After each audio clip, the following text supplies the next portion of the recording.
Hey, what's up, everybody? Today we are going to be talking about tracking and measuring. Tracking and measuring is something that isn't important when you first start, but it's something that you learn real quick. It's crucial to your business.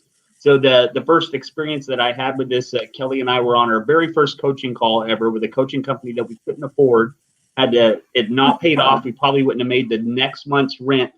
But in that coaching call, we learned about tracking and measuring. And our coach, the very first thing he did, thank God, was tell us pull up all of your numbers, which we had no idea what that meant. But basically, we pulled up all of the, everything that we spent a dollar on, and then we measured it against was it bringing a dollar back or more. And in that one first 30-minute coaching call, we took a look, and that day we made several calls to cut off things that were wasting money in our business, and we saved $32,000 that day for the rest of the year. So is it important? It's critical. But is it only important in tracking, how much money you're spending? No. It matters in tracking what you're doing in your body, like in your workouts, in your life, how much time you're spending with your kids. I mean, everything. It is critical to everything. And there was a new article that I have not yet seen. Amber, you picked it up. Can you just tell us a little bit about that article, and then I'll bump into Ed and we'll talk to him about how he uses it to track his business. Oh, so I was telling you about how my personal computer was tracking exactly what I was doing, my analytics or my trends of my week compared to the last 4 weeks of how I worked. And it was tracking my focus. I know, kind of scary, but cool. I was like, that's pretty awesome. It was tracking my focus time. It was tracking the time that I spent collaborating with others. So for example, this is kind of a new blow up thing for people in this pandemic. For us, it's pretty normal to Zoom and to virtually congregate with people, but it was tracking my collaboration time. It was tracking how often I was scheduling in my calendar. So it keeps track of, are you being accountable to yourself? Are you scheduling time efficiently? Are you just really showing up in your own life? Or are you kind of just floating every day? So just kind of kept me on track. And it was a nice check for myself. I know, but cool. That they have that much information like on Microsoft Analytics. Yep. How do we find that? It was Microsoft Analytics. Okay. It's based off like all of my everything I do at Microsoft. That's amazing. And then go ahead. I was just gonna say your phone has it too, and sometimes I use it, like especially like if you feel like you haven't been doing what you're used to doing, like during the beginning of COVID when everything was real slow, nobody knew what was going on. It would show me the apps that I was on, and they were way skewed compared to what I normally do. So it trains me to get back into doing the money making activities and not scrolling on Facebook or whatever, because I can see how many hours I'm spending on each application on my phone. So yeah. I use that. Incredible. And then Kelly and I are starting another episode of 75 Hard, which is it's a Andy Frisella podcast. If you haven't heard of him, go check him out. He's amazingly real and honest. Ed, you would really like him. There's zero excuses in this man's thing. I don't know if you've heard of him or not yet, but and in that, tell people how we use tracking and measuring within 75 to stay accountable to the daily activities to make sure we meet the end goal. Yeah, well, it's a challenge. He left that whole part out. Yeah, but it is a challenge. It's a challenge. It's a 75 hard challenge, and there's all these rules to it where you have to work out twice a day for, I can't remember, it's been so long, 45 minutes each. Yeah, 40 inside outside. And then there has to be at least one outside, and then you have to go by a diet, and you have to do, like, you have to drink a gallon of water. There's all these things, but I mean, it's a life changer. It's a mental thing more than it's a physical thing most of the time. But yeah, it's brutal. It is. And you guys are starting that today? Yeah. Yep. Mm-hmm. And you guys can join it if you want to. I know you're limited, but I'm sure there's some kind of workouts that you could do it towards the end, like maybe walks or whatever it is, that anything counts. But Ed, you use tracking and measuring and everything too, from working out to generating leads to your activities. How's it helped you?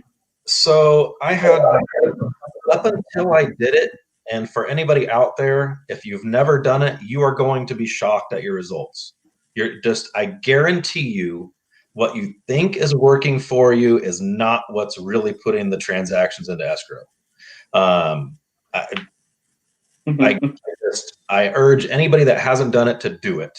I thought for sure that my time best spent was, in one direction. I looked back, and out of the 46 transactions, it accounted for like 16 of them. So, it was barely over a third. And I thought, oh my God, are you serious? Like, I devote like probably 30 to 40 hours a week on that. And I try to limit myself to about 60 hours a week. And I was thinking, 2/3 of my time for 1/3 of my business. Obviously that doesn't make sense. So it helps you evolve and change and keep up and grow. It really does. It's just the most necessary thing you can do. It's just as important as, last time we talked about whiteboards and keeping focused and everything else. The whiteboard helps play off of that. First, you need to see what it is that works for you and what doesn't. And not that it doesn't work, but just time per transaction, effort per transaction, money per transaction. It all plays a part, and you really, really need to dig in and find out what works best for you. Because, obviously, the less you're spinning your wheels, the better. Dude, there's a lot in that, and we call that focusing on your highest dollar producing activities. Yep. But first, you got to, like you said, you've got to identify those and get clear on them. And most of the time, or all the time, it's not what you think is in your head. Not even close. Kelly's got a sheet, or I could pull it up. One of us do that. Helps box the activities of real estate, and it's got the highest dollar producing ones. And it's not what you think. It sure isn't social media, So. What we'll do is we'll drop that link to get that. Yes. And into and Kinder Reese developed that. It's really brilliant, but we'll drop that in a link to get that in the comments so that everybody can use that. I had the exact same experience that Ed did. I built the business on expireds, calling expired listings over and over again. And that's where we focused all of our time and energy. And then when we did the math on it, it accounted for like 15% of our business, and like 80% or 75% at that time was Sphere. So of course that's a good, once you recognize it, you can pivot and spend more time and energy on what's working for you. Amber, how did you come to discover this?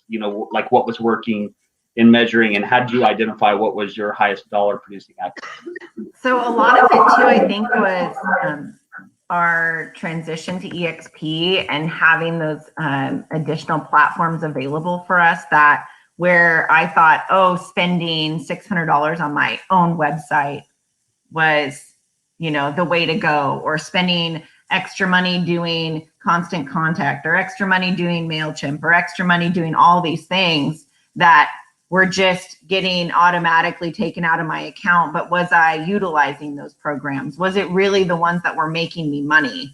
And at the end of the day, they weren't, so switching over to EXP and having all these different, like I said, platforms just available to us, where you don't have to spend that extra money, and you can put that into other things that possibly can give you leads, like sending out postcards to neighborhoods after you just sold a property there, or doing extra flyers, or going to community events and purchasing swag to hand out.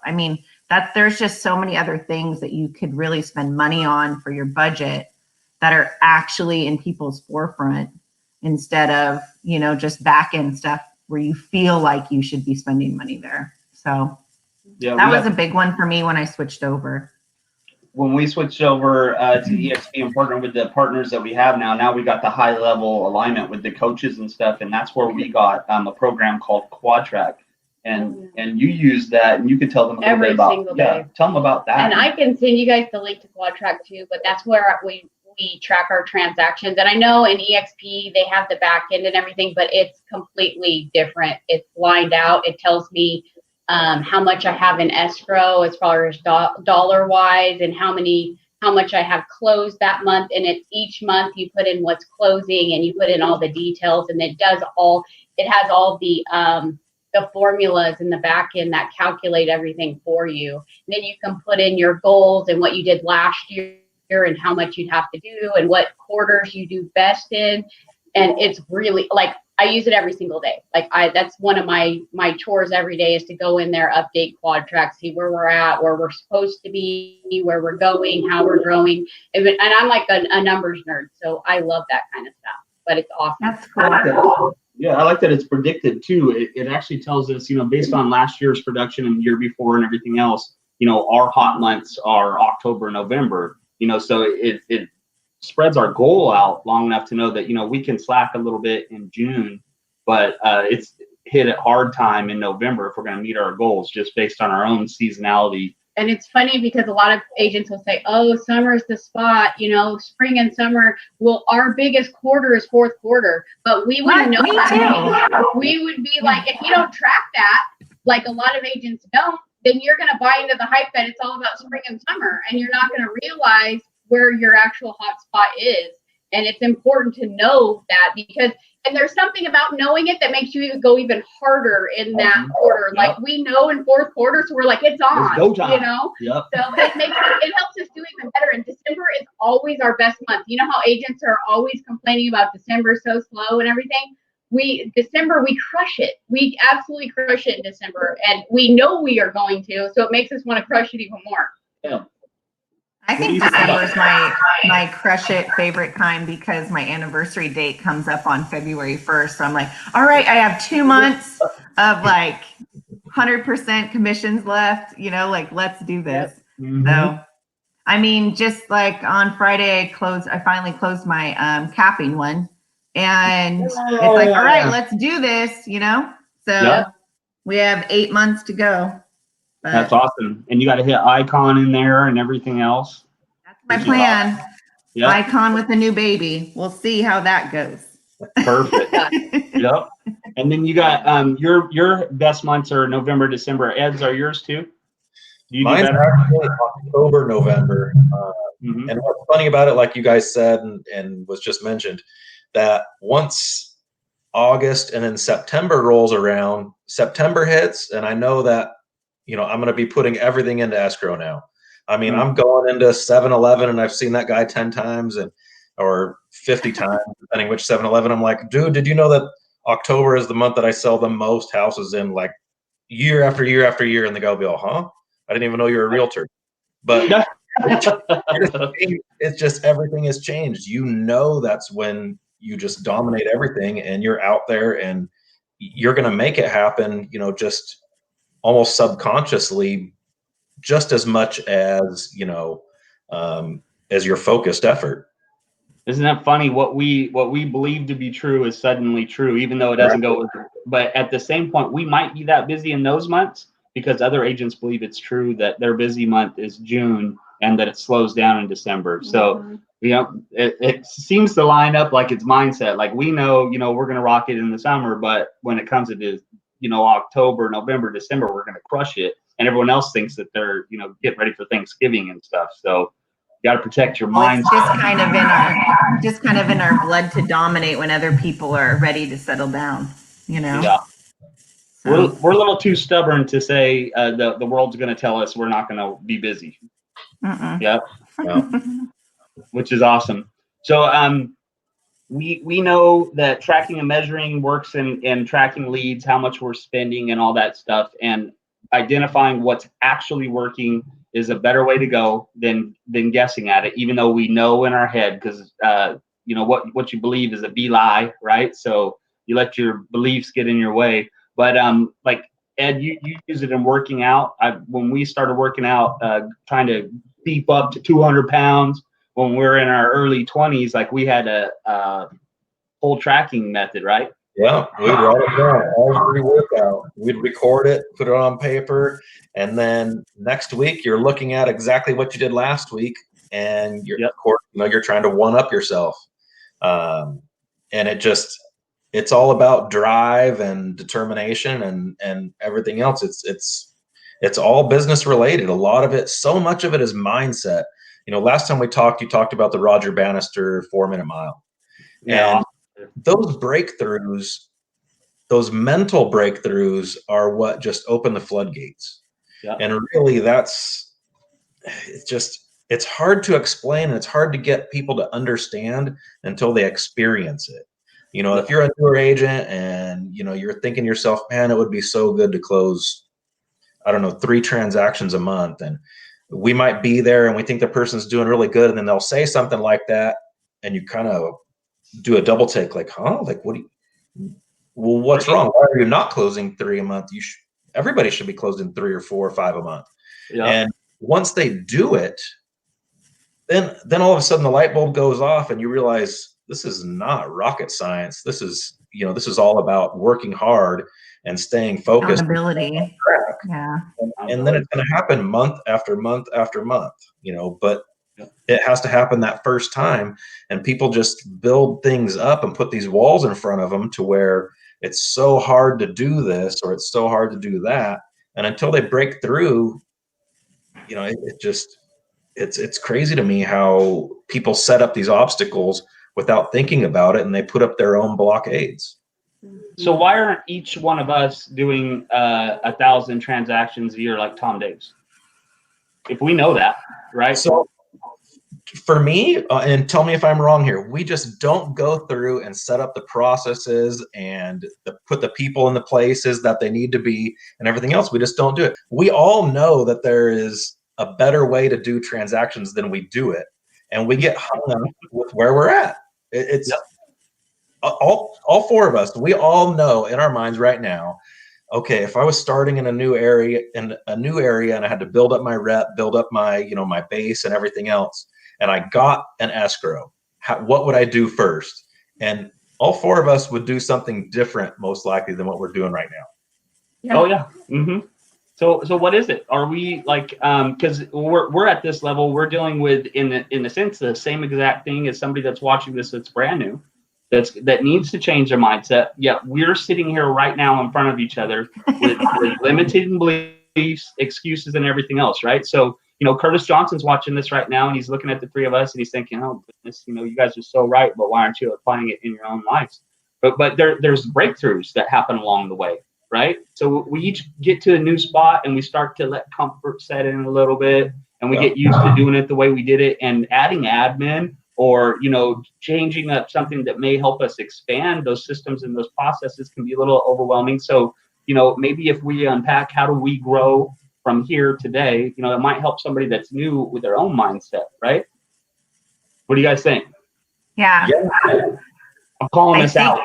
I know. Well, I think that we probably just need to make goals on our growth, honestly, like within our systems. You know, it's for me, I'd love to hire an admin or an assistant, but it's scary when you're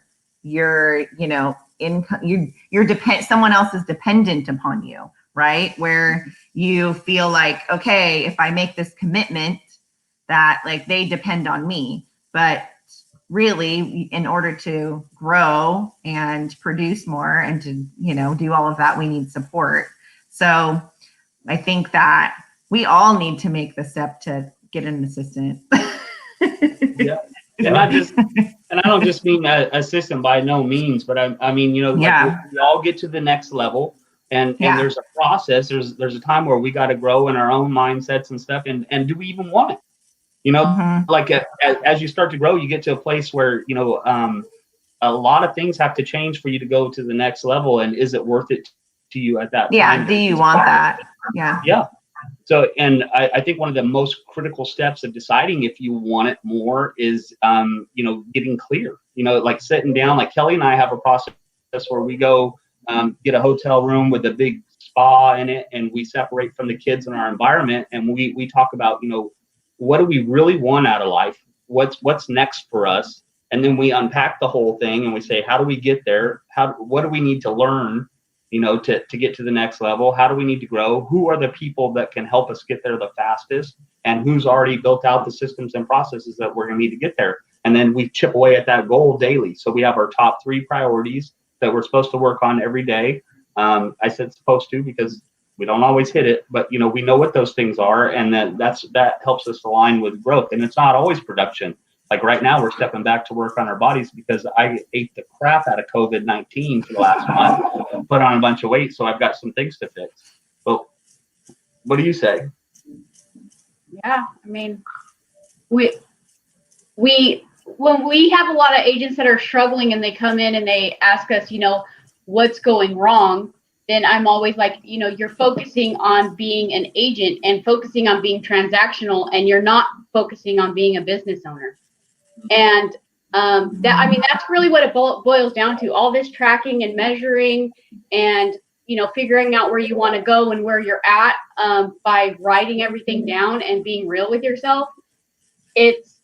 That's part of being a business owner. Well, a lot of agents are just running around there worried about where their next deal is coming from, or maybe they don't even know, and then deals land in their lap, and then they're like, oh, I can breathe until the next time. They're not tracking, they're not measuring, they're not figuring out what's working for them, where they should spend more time so that they could build a predictable business. They don't know what they're doing. They're just running around closing deals and hoping the next one comes before the other one closes, worrying about their next paycheck and everything. And that's just not the focus that you should have. You should have, and we don't do it as well as we should, but I can see it in other people more than I can see it in us, because it's us. You don't see it as much in yourself as you do as when you're trying to help somebody else. But we can all use that more, just being real and tracking and stuff, and stop being such an agent. That's what I'm always saying. Just stop being such an agent, because it's not about that. It's about owning a business and building a predictable pipeline. Good stuff. That's such a good point. Yeah, I like that. I do too. In wrapping up, my number one thing for tracking and measuring is a whiteboard. I need something visual in front of me that I can see every single day, so that I can see if I, number one, hit the goal. Number two, what is the goal? And am I moving forward? What's your best tip before we get out of here, Amber? I keep them in front of me every day too. I usually journal. So I just kind of journal, personally and professionally of where I'm at. And I usually, on my desk, I always keep rankings of last year.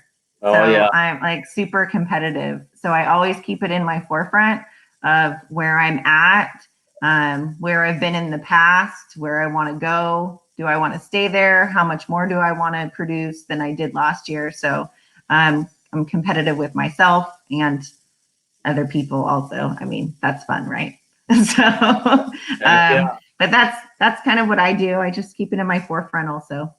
Awesome. Yeah. What you got, Ed? For me, it's a combo. It's the whiteboard and the tracking. For me, I have to have a detailed list of each escrow, because I'm really bad about thinking, my God, I don't have anything in escrow right now. And then Kelly will give me a hard time, like, you don't even know how much volume you have in escrow right now. What's the matter with you? So I'll be Kelly's rattling voice off, oh, I got this one and that one and this one. And this was, a while back, obviously, but Yeah. and then I'll start adding them up and I'll go, oh, actually, you know what? I'm doing all right. I don't, everything's good. Got, 1.5 in escrow, or you got whatever in escrow. It's actually not that bad. And it's just better for me to keep track of, I really need to see my escrows, my upcoming listings. And that's really what it's about. And that keeps me motivated to keep that upcoming stuff built up, even more so than the current escrows. Fantastic. Hey, Ed, have you and Michelle looked at Folio, that Google-based transaction system? I think Michelle has. I haven't. Pretty awesome. Is it? I can talk to you about it offline, but it's pretty amazing. It keeps you all on track and keeps everybody in the loop, keeps all your emails organized, all of your transactional stuff put together. Yeah, send your buyers and sellers timelines. I honestly am really lucky to have Michelle doing all that stuff, because I'm a wreck when it comes to that. You are lucky. I got to do everything.